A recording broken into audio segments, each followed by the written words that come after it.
labing-pitong Pangulo ng Republika ng Pilipinas, Ferdinand Romualdez Marcos Jr.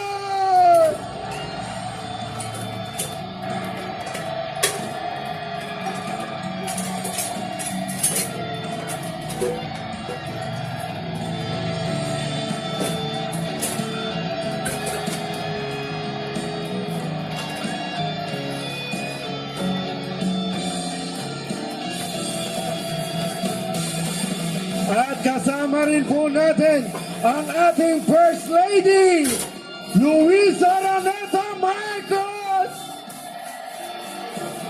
At ang mga naghihintay sa ating mahal na Congressman, Sandro Marcos!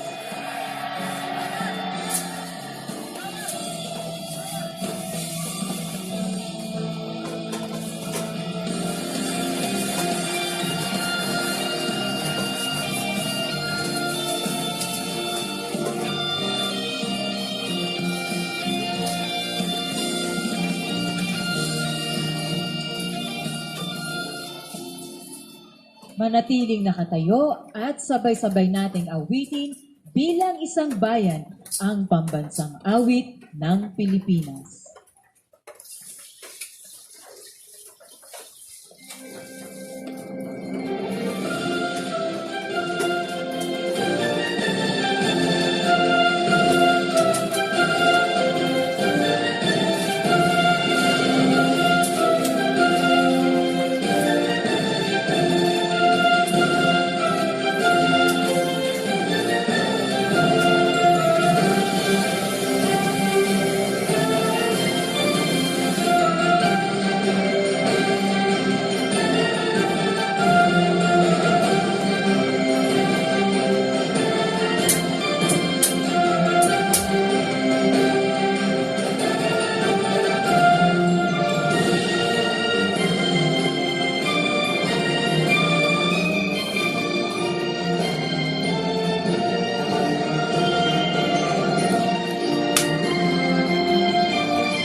Magsiupo ang lahat.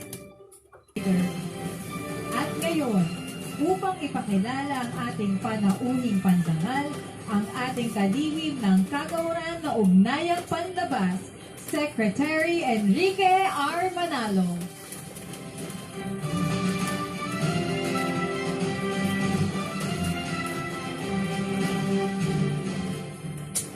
Mga kababayan, it is my honor to introduce the President of the Republic of the Philippines, Ferdinand Romualdez Marcos Jr.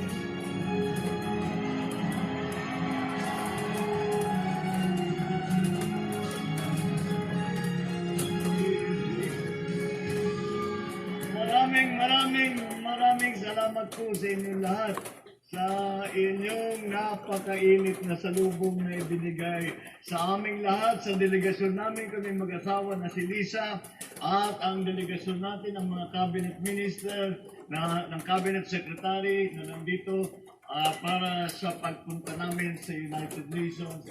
Ngunit pinakamahalaga, lahat po kayong mga Pilipino na natitira dito sa East Coast. Marami pong salamat at kahit papaano, alam ko naman na busy kayong lahat at kahit papaano kayo po ay nakahanap ng counting panahon upang makadalaw dito sa ating pagtipon-tipon ngayong hapon na ito. Maraming salamat po sa inyo. Please take it. Uupo na po kayo. Mahaba-haba itong speech ko.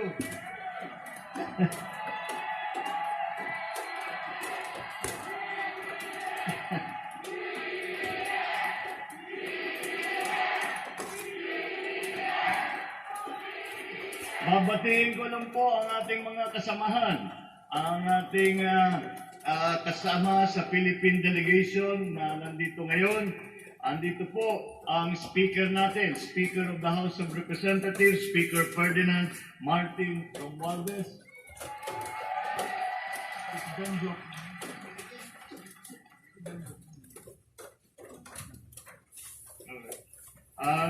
Nandito rin ang isang kababayan kong taga Ilocos Norte rin, Public Works and Highways Secretary Manny Bunuan. Ang ating Secretary ng Department of Trade and Industry, Alfredo Pascual. At ang ating bagong Tourism Secretary, Maria Esperanza Cristina Frasco. At ang ating Department of Transport na ang ating bagong naging kalihim, Transportation Secretary Jimmy Bautista. Ito po ay pagtitignan po ninyo, makilala niyo ito, parang mabait ito pero masyadong mabagsak ito. Ngunit kailangan namin magsiksik dahil siyang nagre-release ng pondo, ang Secretary po ng Department of Budget and Management, Secretary Amina Pangandaman. Ito po ang isa pang nung siya'y na-appoint, nagpasalamat siya sa akin. At sabi na thank you at may tiwala ka sa akin. Ay sabi ko sa kanya, mag-antay ka ng 6 na buwan. Pagdating ng 6 na buwan, tignan natin kung magpapasalamat ka pa sa akin dahil napakalaki ng trabaho ibibigay ko sa iyo. Ang ating DICT Information and Communications Technology Secretary Ivan John Uy. Ang kalihim ng pinakabago at sa ating mga OFW, ito na palagay ko ang pinakamahalaga na department, ang Department for Migrant Workers. Ang namumuno po ngayon dyan ay si Secretary Toots Ople. Ang namumuno naman ng ating National Economic Development Authority, na siyang nagpaplano para sa ating ekonomiya, Secretary Arce Balisacan. Nandito rin po ang ating Press Secretary. Ito yung nakikita niyo sa press conference at saka magpagami announcement kami, siyang lumalabas, Press Secretary Rose Beatriz Cruz Angeles. Sa Presidential Management Staff naman po, siyang namamahala doon sa iba't ibang pangangailangan sa Office of the President, Presidential Management Staff Secretary Maria Tenaida Amti. At ang ating Special Assistant to the President is Secretary Antonio Ernesto Lagdameo Jr., who happens to be the son of our permanent representative to the United Nations, Ambassador Antonio Manuel Lagdameo Sr., ang Bangko Sentral, Governor natin. Ito isa pa sa mga importante nating economic manager, Governor Felipe Madalla of the Bangko Sentral ng Pilipinas. Ang ating Special Envoy na dati pang nag-represent sa Pilipinas para sa United Nations Children's Fund, Monica Luis Prieto Sodoro.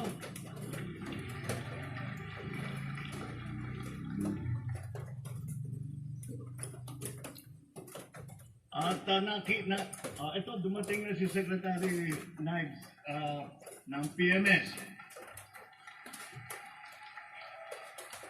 At siyempre, hindi maaaring matapos ang ating pagbabati kung itutuloy ang pagbati ng ating ambassador sa Washington DC, ang ating akala niya pagkatapos ng panahon ni PRRD, makakauwi na siya.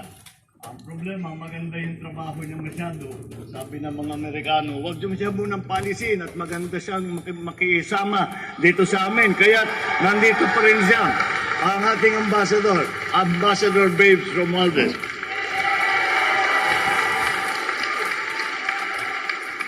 At siguro kulang naman ang mga pagbati ko pag hindi ko binati ang aking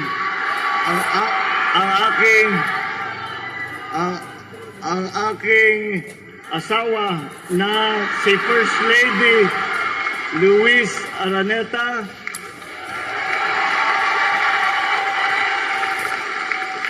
Okay, tapos na ha.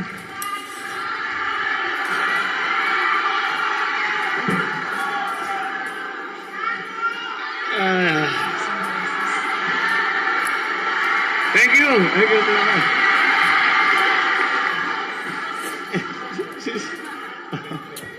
Is he here? Yeah, is he here? Oh, I'm sorry. I forgot. Di ko nakita. Ang Department of Finance na Secretary Ben Jokno.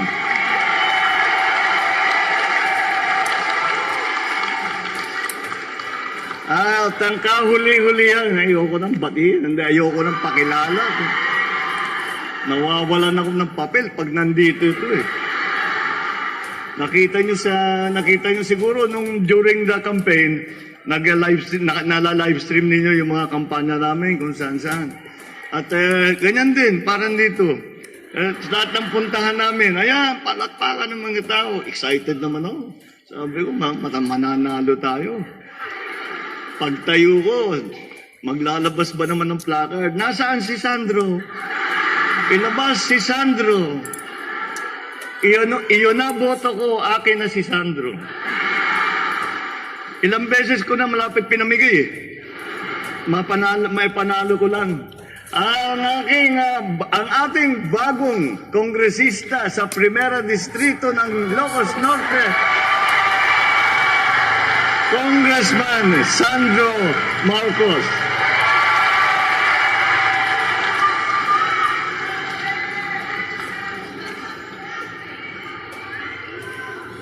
Nung unang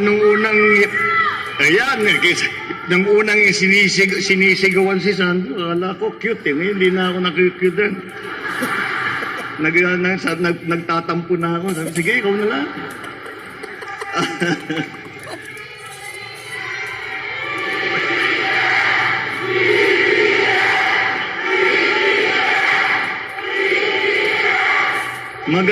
Magandang hapon sa inyong lahat, ladies and gentlemen, distinguished guests.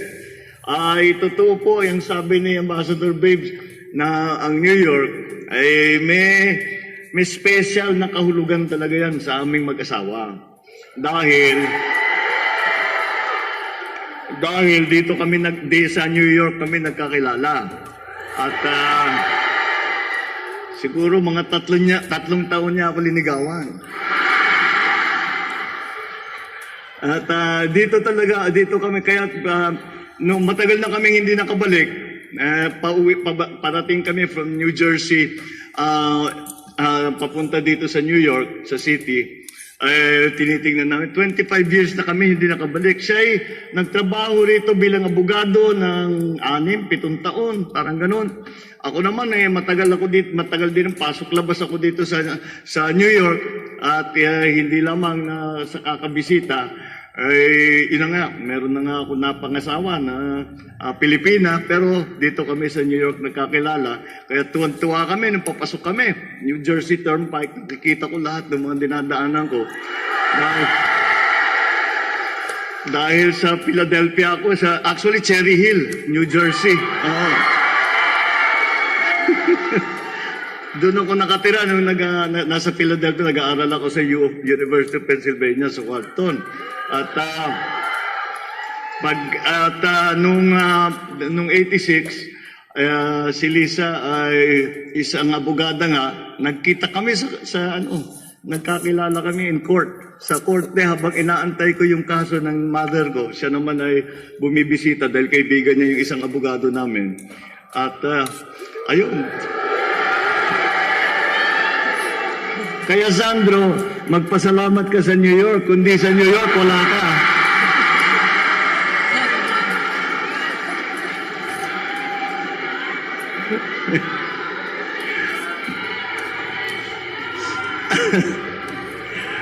Alam niyo po, ang pagpunta namin dito ay naiba ng konti. Dahil po, sinasabi namin, nag-uusap kami nung pinaplano namin ang pagpunta rito. Sabi ko, magpasalamat naman tayo dahil hindi man tayo nakapagkampanya, ay ibinoto tayo, sinuportan tayo ng gusto ng mga tiga East Coast, mga tiga West Coast din, pero ng mga tiga East Coast na pupuntahan natin. Kaya't makita po ninyo, ang nangyari ngayon dito ay medyo nagkabaliktaran. Naging baliktad ang sequence ng palakad ng eleksyon dahil nauna yung eleksyon, ngayon lang kami mangangampanya sa inyo. Ngunit kulang po ang salita. At kulang lang po ang magpasalamat na kahit minsan lang o 2 beses lamang o kahit 100 beses. Kulang po ang pasasalamat ko sa inyo sa inyong naging suporta. Hindi man tayo nagkita, hindi po tayo dahil nga sa pandemya, hindi ko kayo napuntahan, hindi man tayo nakapag-selfie, hindi pa tayo nagkapagkamayan, pero sumuporta po kayo sa amin.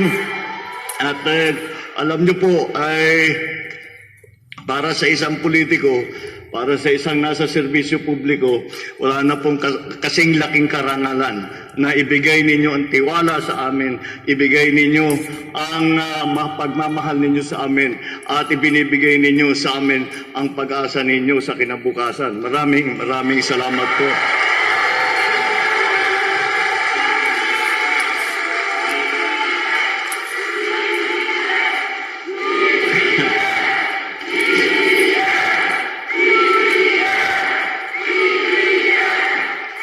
Kaya napakasaya. Ngayon, matagal ko nang hindi nakita yung t-shirt na ganyan. Alam niyo ba yan kung ano yan yung kabataang barangay? Ang pinamumunuhan yan dati ni Aimee, yung kapatid kong, yung ate ko. Pero sabi niya, kaya dahan-dahan kayo mag-display ng shirt na ganyan, dahil sabi ni Aimee, iba na raw ang kahulugan ng KB, hindi na kabataang barangay, katandaang barangay na daw. Kaya, hindi bale, basta tatanggap pa rin tayo na kabataan. Napakasaya po na makasama kayong lahat ngayong hapon para sa ating pagtitipon ngayon. Kalalakab ko po lang, kani-kanina lang mula Pilipinas. At bagamat mahaba ang aming nilakbay patungo rito, ang pagod po namin ay nawala at natunaw, nalusaw ng mainit na pagtanggap mula sa inyo. Ang aming mga kababayan, hindi lamang dito sa New York at iba pang mga lugar dito sa US, kundi pati na rin po sa ating mga kababayan na nagmula pa sa Canada. Maraming sino yung mga galing Canada dito? I am humbled. Talaga naman, I'm overwhelmed. With Filipino pride to see so many of you finding time, kahit na busy ang schedule niyo, na mandito para sundan ang ating sigaw ng pagkakaisa. Let me also take this opportunity to express to you my profound gratitude to our kababayan here in the United States who were among the 31 million Filipinos in the Philippines and in other parts of the world who gave me a resounding mandate to lead our country and our people in the next 8 years. Maraming salamat sa inyong tiwala. But also, just as importantly, and maybe even more so, I would like to pay tribute to all of you and the rest to the almost 4.5 million Filipinos here in the United States for the role you play and will continue to play in advancing the interests of the Philippines and the Filipino people here in this part of the world. Maraming salamat po sa inyong lahat. Kayo po ang nagdadala ng dangal sa ating bansa. Dito sa nakaraang pandemya ay wala po akong narinig na pagpuri ng mga heads of states ng iba kung hindi Pilipino lamang ang nababanggit.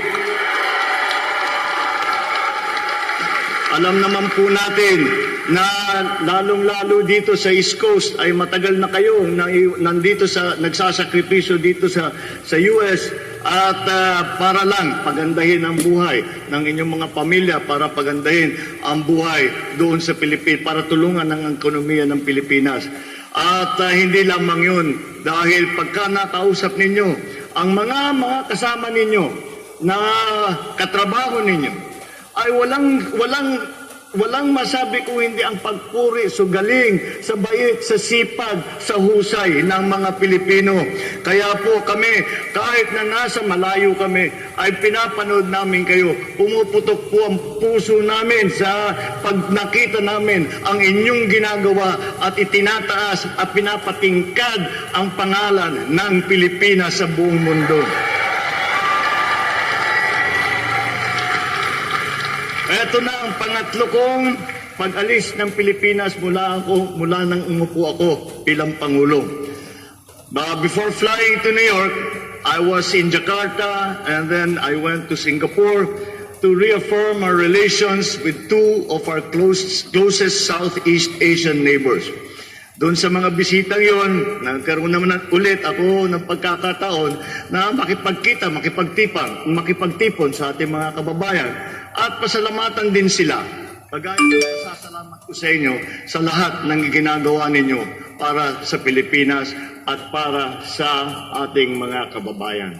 I'm primarily here, ang sadya talaga namin dito, at ako'y magsasalita sa 77th session of the United Nations General Assembly.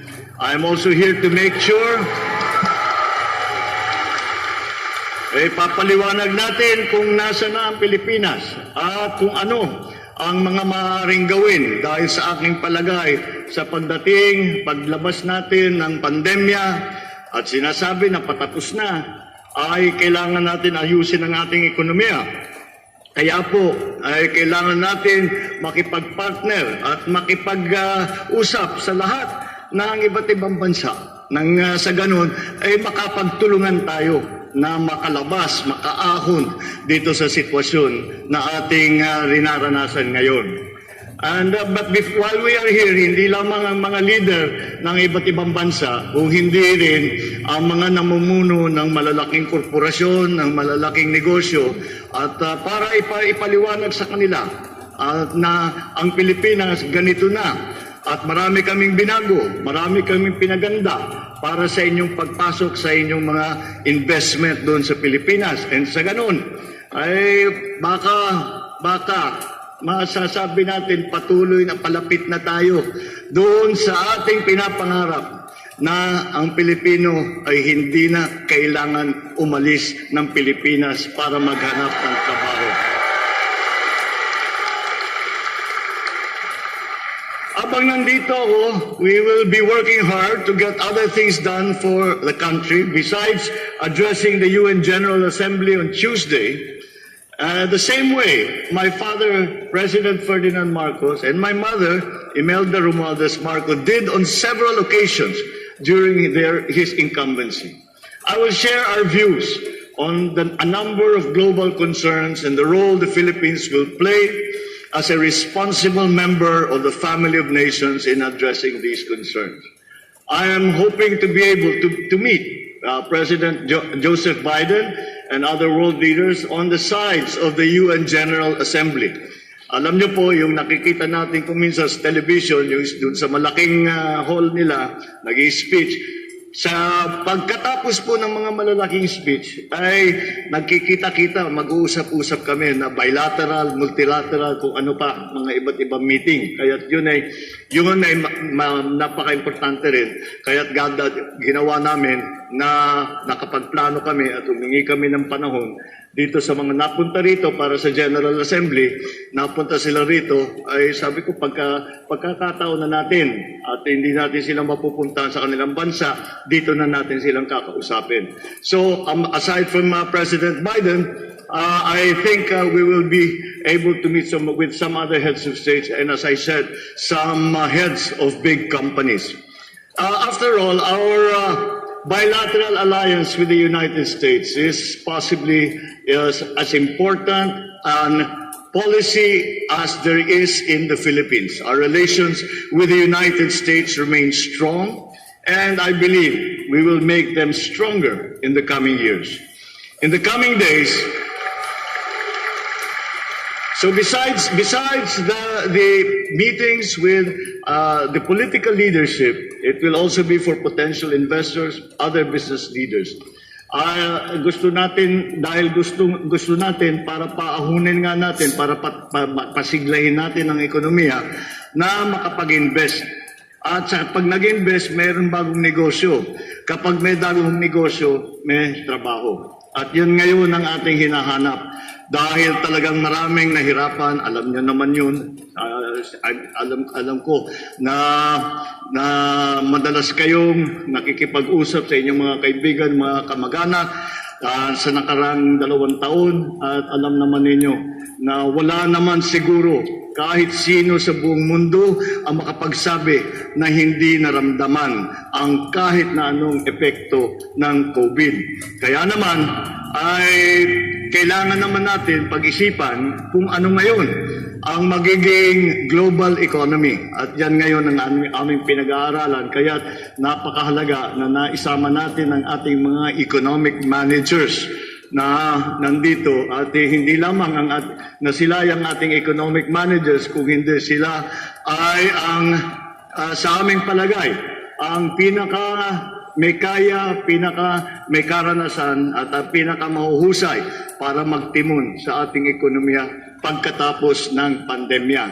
I will also share with our friends my vision for the Philippines, and in my discussion with the think tanks and the media, that will certainly come up as well. In all my meetings here in New York, I hope to share our hopes and aspirations for our country and our people. We have over 10 million kababayans all over the world, and as your president, I understand and know full well the significant impact of the Philippine diaspora on our motherland, especially in terms of supporting our post-pandemic economic recovery. Dollar remittances have in fact hit an all-time high of $34.88 billion in 2021. Kung hindi dyan, this represents a 5.1% increase from the $33.19 billion recorded in 2020. Our kababayans here, kayo lang dito sa United States, halos 40% ng remittance noong 2021 ay galing dito sa Amerika. Alam niyo po, ay siguro kung dahil noong 2020 at saka 21 lalo, ay talagang bagsak ang ekonomiya, walang trabaho, naka-lockdown tayo din sa Pilipinas, at yung remittances na pinadala ninyo, alam ko, ang iniisip ninyo ay tulungan ng mga pamilya ninyo. Pero kahit hindi nyo nararamdaman, malaking naitulong ninyo sa ekonomiya ng Pilipinas. At siguro hindi lang malaki ang naitulong binuhay ninyo ang ekonomiya ng Pilipinas. Kaya ulit ay ipinagmamalaki talaga namin ang mga OFW natin. You sent this record-breaking figure even when many of you were affected by the COVID-19 pandemic. Maraming salamat sa inyo sa lahat ng ginagawa ninyo. Maraming salamat sa inyong remittance na ginagawa na para pagtulong sa ating ekonomiya. Maraming salamat sa lahat ng ginagawa ninyo para pagandahin ang reputasyon ng Pilipino at ng Pilipinas dito sa Amerika at sa buong mundo. Maraming salamat sa inyo sa iyong tuluyan. Kahit na kayo'y napalayo na at nasa ibang bansa, ay hindi nyo kinakalimutan ng Pilipinas at hindi nawawala ang init ng inyong pagmamahal sa ating bansa. It is clear here in the United States, as in all the other countries that Filipinos continue to make a positive contribution to society. Our kababayans have been doing so since our sailors set forth from the Philippines on board Spanish galleons, established the first Filipino settlements in the coastal wetlands of Louisiana more than 250 years ago. Today, the almost 4.5 million strong Filipinos across the United States, the third largest Asian population in the country, continues to demonstrate the qualities that global Filipinos are known for. Your excellent work,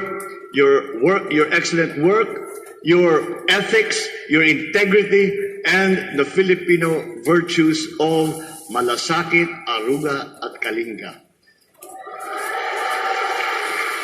Siguro hindi natin mapapag-usapan ng mga OFW, lalong-lalo nga naranasan natin ang COVID-19 sa nakarang 2 taon. Siguro hindi maaari na pag-usapan ng OFW na hindi pag-usapan at bigyan ng special recognition ang ating mga nurses at other healthcare workers who have fought bravely on the front lines against COVID-19, especially in New York City and its environs, which was the epicenter of the pandemic when it first broke out in the spring of 2020. During this extraordinary and unexpected health crisis, many of our kababayans lost their lives in the process of fulfilling their oath to care for the sick. Filipinos in the nurses in the United States make up 4% of all registered nurses, but a disproportionate third of the more than 200 nurses who died from the virus were Filipinos. In New York City alone, at least 30 Filipino healthcare workers succumbed to the virus. I take this opportunity to extend my condolences to the grieving families and friends here and back home. I can promise you that this heroism of yours, of our kababayans, will not fade into obscurity. Their legacy we will make live on as they continue to inspire our kababayans to show the world what it means to truly be Filipino.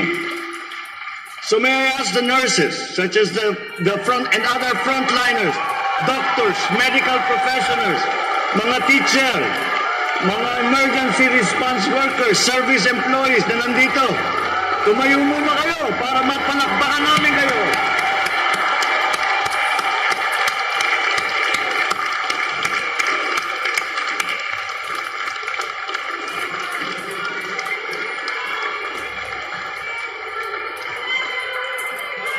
Sa gitna ng trahedya, kayo ang naging haligi ng pag-asa.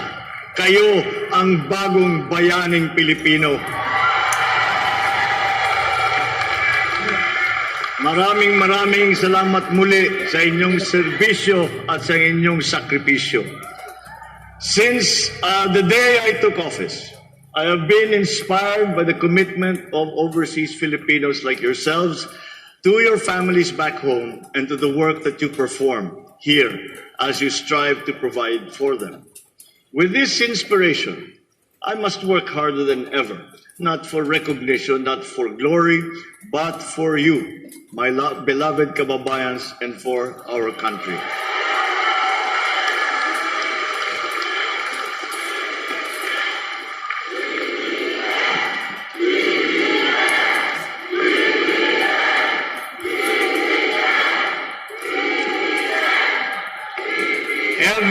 Filipino who leaves the country to work abroad and who sacrifices by leaving their families in the Philippines should have a government that they can call home while they are away from the motherland. At yan ang magiging katungkulan ng Department of Migrant Workers at ang Department of Foreign Affairs. Sa pamamagitan ng ating mga embasiya, consulate at na sa buong mundo ay yan ang kanilang gaganapin. They will serve as the refuge for our distressed kababayans amidst a world of insecurity, uncertainty, and tight competition. We have come to an understanding with our Secretary of Migrant Workers, Tuts Ople, to conduct a systems review on how best the government can serve the needs of our kababayans abroad, especially those who may find themselves in distress. I have also asked Foreign Affairs Secretary Ricky Manalo to make sure our foreign service posts remain responsive to the needs of our Filipino nationals, especially in the delivery of passports and other consular services. We will give our overseas Filipino workers all the advantages that we can provide them to survive, and not only survive, but to thrive. We will not condemn the future of our race to menial occupations abroad. We intend to bring back an educational system that prepares coming generations for more jobs and better jobs. Our Vice President and Secretary of Education, Sara Duterte Carpio,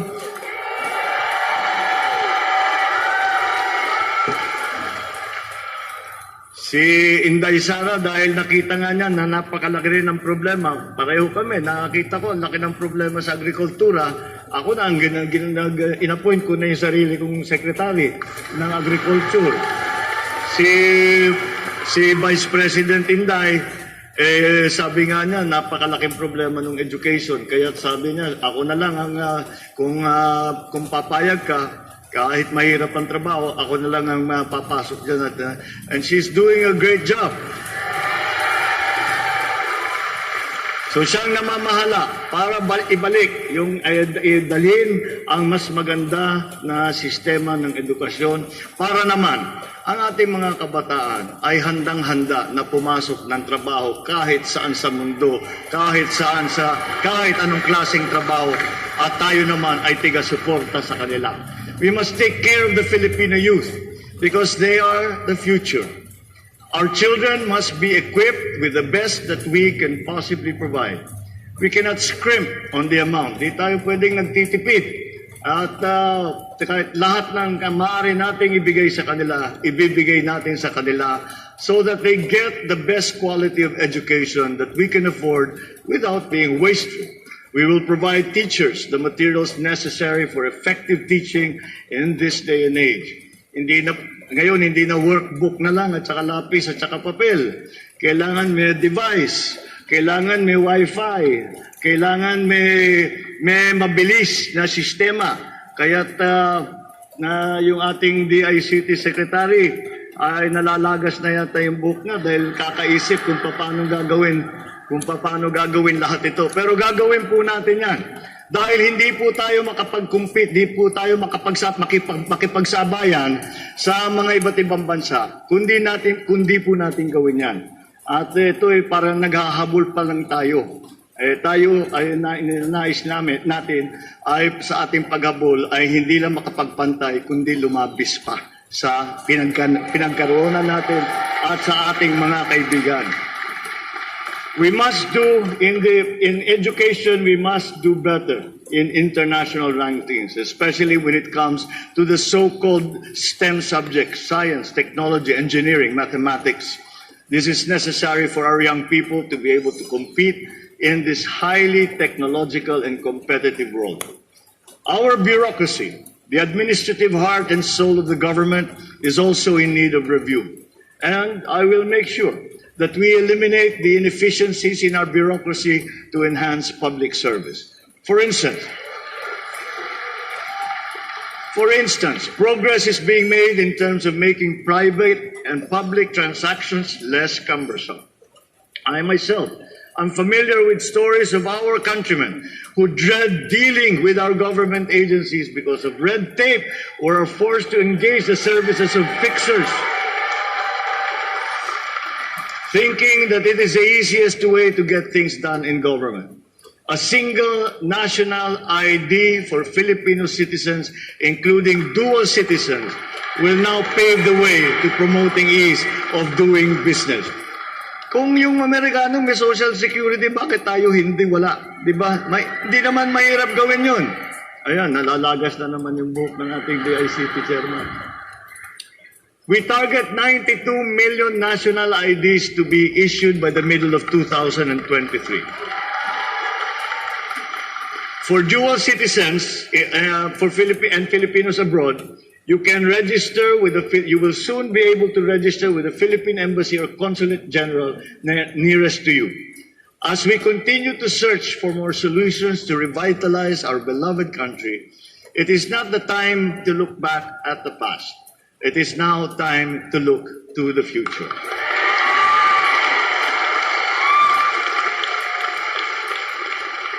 And the future looks bright.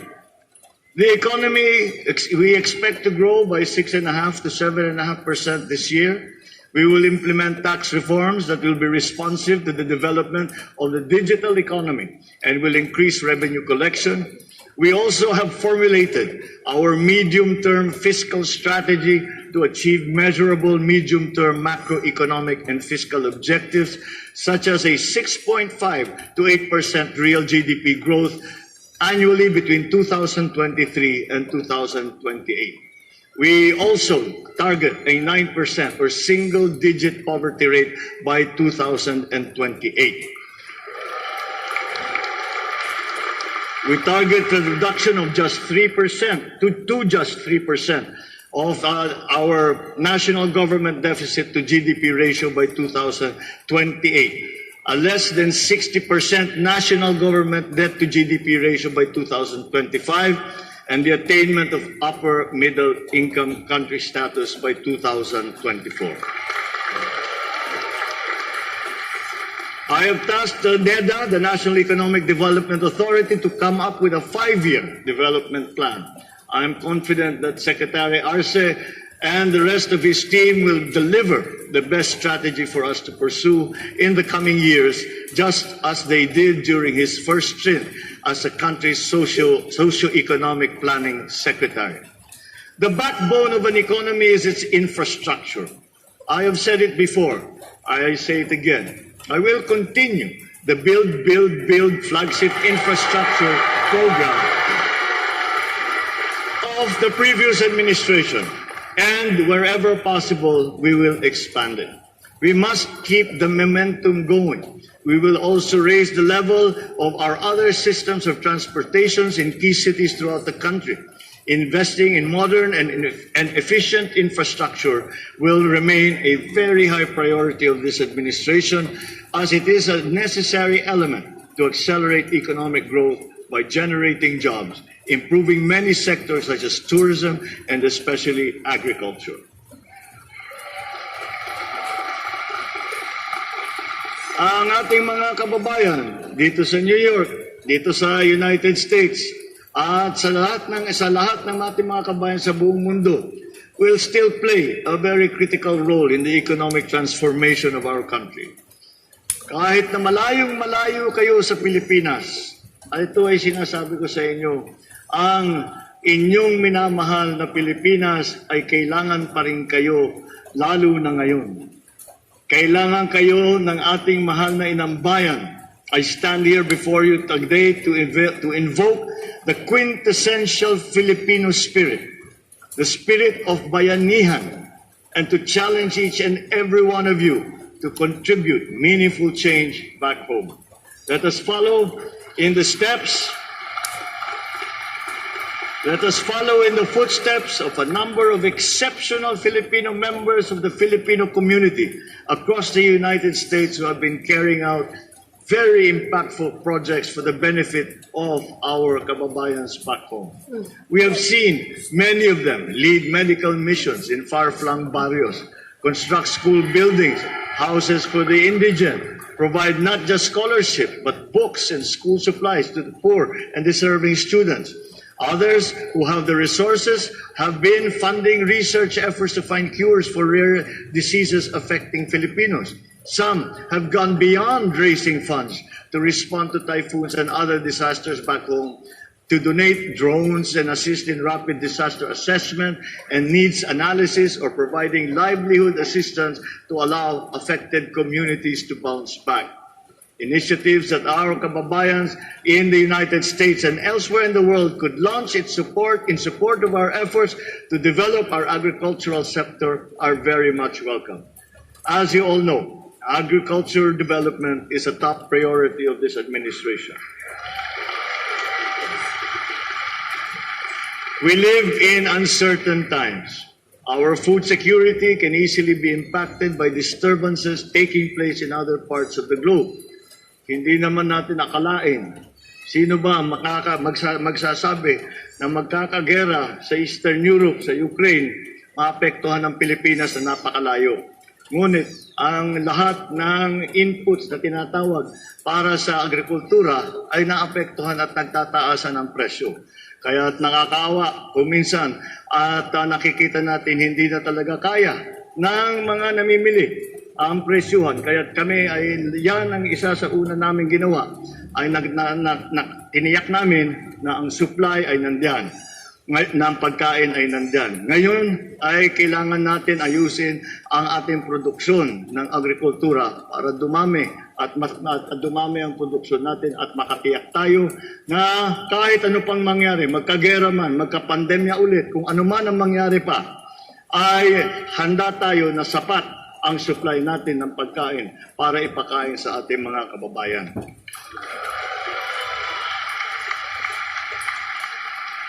It is a challenge. Attaining food sovereignty is not impossible with your help. I count on our agriculturists, our specialists abroad to contribute to this endeavor. I call on you and other Filipino overseas to invest in agribusiness ventures in the Philippines and become what they call now agripreneurs yourselves to help revitalize our countryside. You can encourage your young relatives back home to take college courses related to agriculture. If you have idle lands in the Philippines, ask your families to take care of them and help them develop them for agriculture.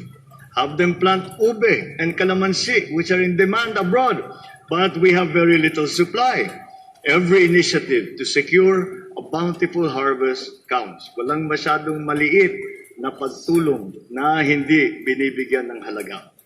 I also urge all our brilliant minds, our scientists, engineers, and technical experts to return to our country under the Balik Scientist Program of the Department of Science and Technology, DOST. Let us reverse the brain drain. Ibalik natin ang mga galing ng Pilipino sa Pilipinas and help bring the Philippines to heights it has not reached before. I urge also our teachers, our doctors, our nurses, other professionals as well, to continue sharing what they have learned here in the United States when they come home to their kababayans in the Philippines. There are so many initiatives that all of you could launch to help propel us further forward. When I arrived this afternoon, I was invigorated by the hundreds of ambassadors of the Philippines present in this hall. You heard me right. As soon as you step foot on American soil, lahat kayo, automatic yan. You have become special envoys of the Philippines. All of you. Lahat kayo, including the caregivers, housekeepers, babysitters, others in the informal sector, can do just as much as our diplomats could do by inviting your employers to visit the Philippines, not just to enjoy the beauty and hospitality of our country and our people, but also to explore possible trade investment opportunities there. All of you are encouraged to bring home your friends, to allow them to experience for themselves why the Philippines has become one of the top tourism destinations in Asia that offers the best islands, the most amazing beaches and stunning landscapes that cannot be found, cannot be bettered anywhere in the world. Is most importantly, introduce them to the grace, the kindness, the hospitality, and the graciousness of all Filipinos. As a matter of fact, ngayon na pwede nang bumiyahe, you yourself should be balikbayans and book that long overdue trip back home. Kita tayo sa Pilipinas.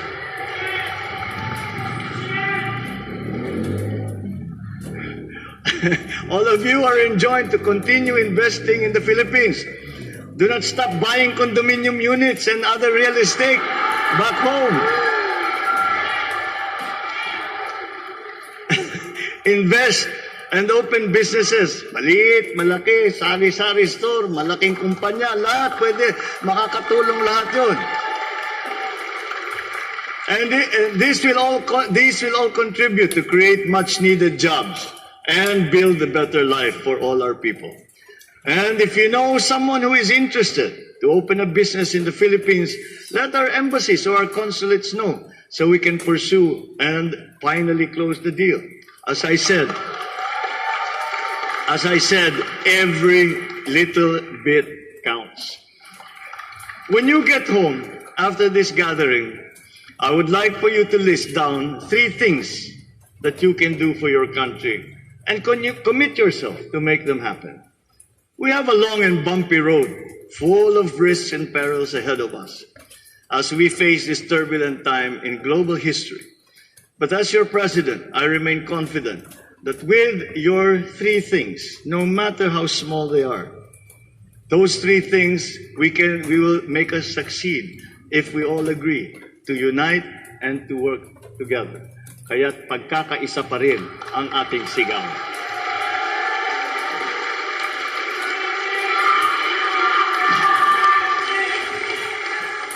Hindi natin makakamit ang hinahangad nating pag-unlad ng ating inambayan kung tayo ay watak-watak. Ito ang mensaheng itong mensahe na dala ko para sa inyo. Pagkakaisa ang kailangan para sa pag-unlad ng ating bansa. Kayang-kaya kung sama-sama.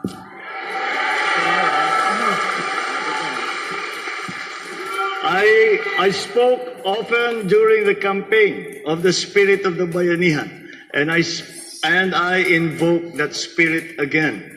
The spirit of bayanihan that burns bright in the hearts of every member of the Filipino community here in the United States and all around the world. All Filipinos back home, all the 10 million overseas workers, basta't Pilipino, meron puso ng kabayanihan, may puso na malasakit ang Pilipino at na hindi na matatanggal dahil yan ang ating ugali, yan ang ating kultura, yan ang ating tibay, yan ang ating galing. So with all that, with all the little things and the large things that we can all do, let us build this brighter future for the Philippines. And let us look back and say that we did everything that we could possibly do to help our beloved country, to help our beloved countrymen. Magbayanihan po tayong lahat. Mabuhay ang Pilipino. Mabuhay ang Pilipinas. Mabuhay po kayong lahat at maraming salamat at magandang hapon po sa inyong lahat. Ang Pangulo ng Republika ng Pilipinas, Ferdinand Romualdez Marcos Jr. At ngayon naman po, tayo ay magsitayo at sabay-sabay awitin ng buong puso ang Ako ay Pilipino.